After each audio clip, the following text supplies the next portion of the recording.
Hello and welcome. This is a quick video to show you how to create a low poly slide that is customizable in Blender 5.2 and beyond. Let's get started. Let's open a brand new file and get rid of the starter cube right here. Then let's press Shift A and bring in a NURBS curve, so we can go under curve right here and bring in the NURBS curve. Make sure you do not take the NURBS circle. Then let's press 7 on the number pad to go into top view, click on our NURBS curve right here and enter edit mode, and you should see something like this. Now we are going to turn this NURBS curve into the spine of the actual slide. Let's grab this first point and move it up to about here. Let's grab the third point and move it down, and then the fourth point we can move all the way over here. And now we are going to use E to extrude, and we are going to continue to shape our spine right here. So make it look approximately like this. You can spend more time on this if you want a specific type of slide, but this is the slide spine we'll go for now. With that done, let's tab out of edit mode. With our curve selected, we'll press F2 and name this slide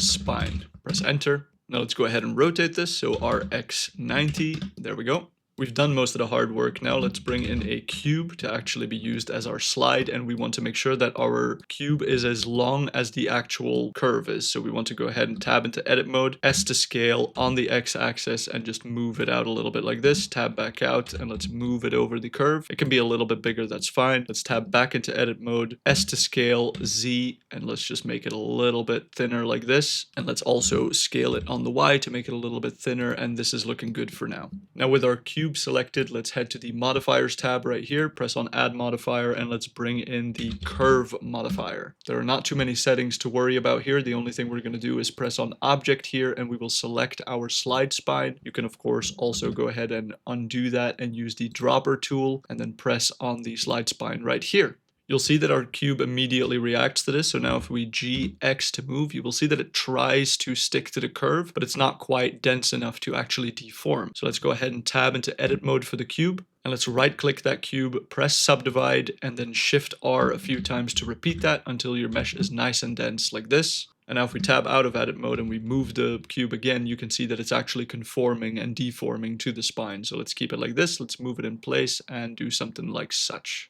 Now we can go ahead and right click, shade auto smooth, and then tab back into edit mode so it gets flattened, and let's go back into top view. Now let's make sure we're in face select by clicking on this button right here or pressing 3 on the keyboard, and let's select 3 rows on either side here. It depends on how dense your mesh actually is, but we are going to do 3 for this example. Let's come over here, press E to extrude, and bring this up a little bit. Now if we tab out of edit mode again, we will see that it has given us these kind of handles like a slide usually has. And lastly, we can go ahead and put a subdivision surface modifier by pressing Ctrl 2, or you can go ahead and undo that, come to the modifier tab right here and type subdivision surface and setting the levels to 2. Now before we can place this into an actual scene, if we try and grab the slide and move it with G, you can see that it's kind of like, trying to move around the curve. So let's just go ahead and zoom in a little bit, select the curve, shift click on the slide second, Control P, and parent this to object. And now if you go ahead and move this slide, the spine actually moves along with it, so that's much better. Now I'll just go ahead and actually place this in my scene. So I'll move this all the way over here. I have the rendered view, place that like so. I'll give this a material, the plastic red for my scene right here, and there you go. That's how you easily make a slide in Blender. That's all there is to it. I hope you learned something. Thanks for watching. Bye bye.